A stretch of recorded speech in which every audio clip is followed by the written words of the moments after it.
Welcome to The Explainer. Today, we are going to dive into something called the Enkai Manifesto. Now, it's a really bold plan to fix something I'm pretty sure you felt. You know, that feeling that you're kind of losing control online? Well, this whole thing is about restoring what they call digital sovereignty, basically putting you back in the driver's seat of your own digital life.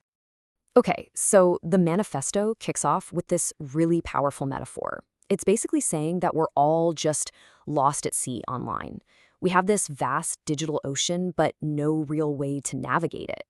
And look, this isn't just about, a bad user interface or some buggy apps.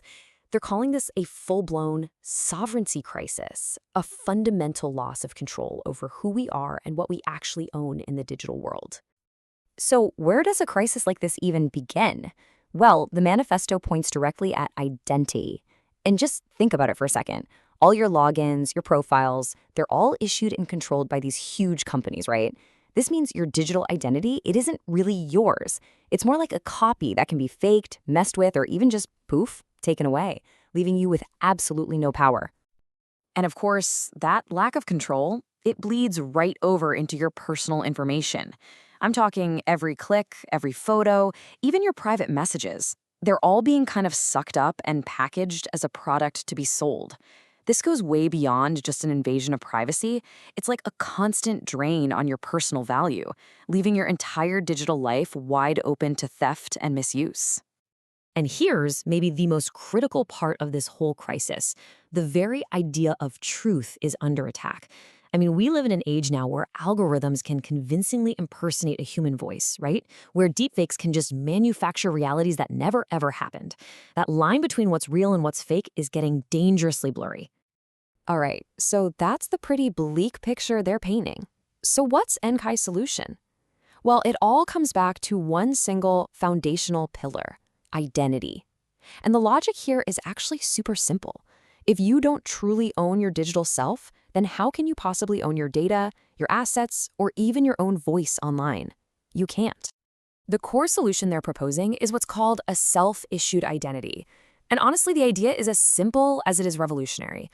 It's that your digital identity should start with you, not with some giant corporation or government. So instead of borrowing your identity from, say, Google or Facebook, you forge it yourself. You own it. You control it, period.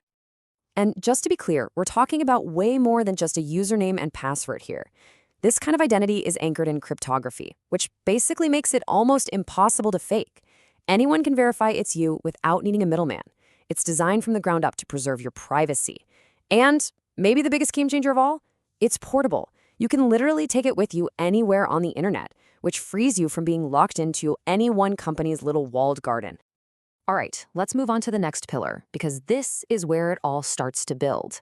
A sovereign identity is a fantastic start, right? But it's pretty useless if it's just floating around in a world of fakes. For it to actually mean something, that identity has to be anchored to a reality that we can all verify. And the manifesto is really blunt about this. In an age of deepfakes and all this synthetic media, having provable truth isn't just a neat feature, they're calling it a survival mechanism. It has to be the most fundamental protocol of the entire internet, like the bedrock that everything else gets built on. And this is where we get into the how. They propose what they call a triad of truth that uses some specific technologies.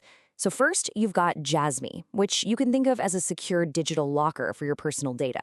Then they bring in Chainlink, which acts like a bridge to the real world to verify that the data is actually authentic. And finally, there's Januaction, which is used to prove that some computational work was really done. When you weave these three things together, you get a system where your identity, your data, and even the computing itself can all be proven as real. Okay, so once you have identity and truth locked down, Inkai then starts to reimagine the entire economic model of the digital world. Because if you own your identity and you own your data, shouldn't you be the one to benefit from them economically? And this is where things get really interesting, because it flips the current economic model of the internet completely on its head. See, right now, the platforms profit from everything you do.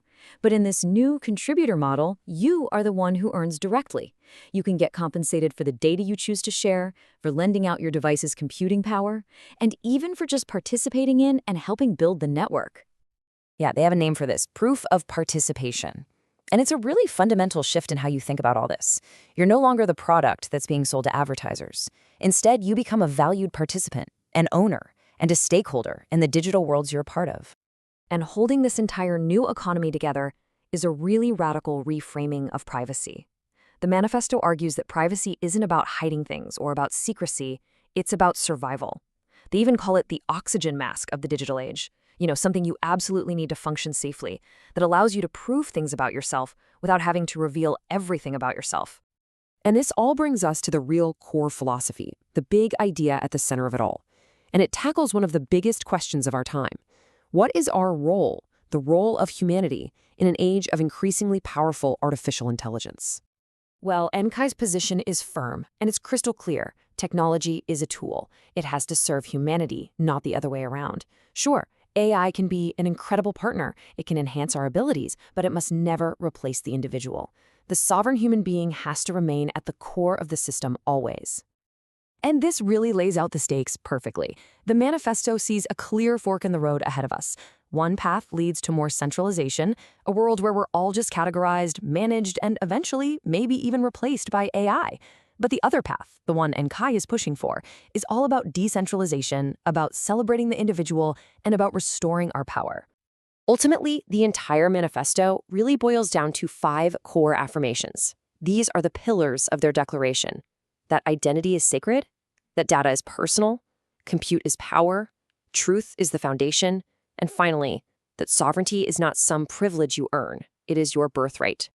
And so the manifesto leaves us with this one final, really thought-provoking question. And what it does is it shifts the focus away from all the technology and puts it right back on human potential.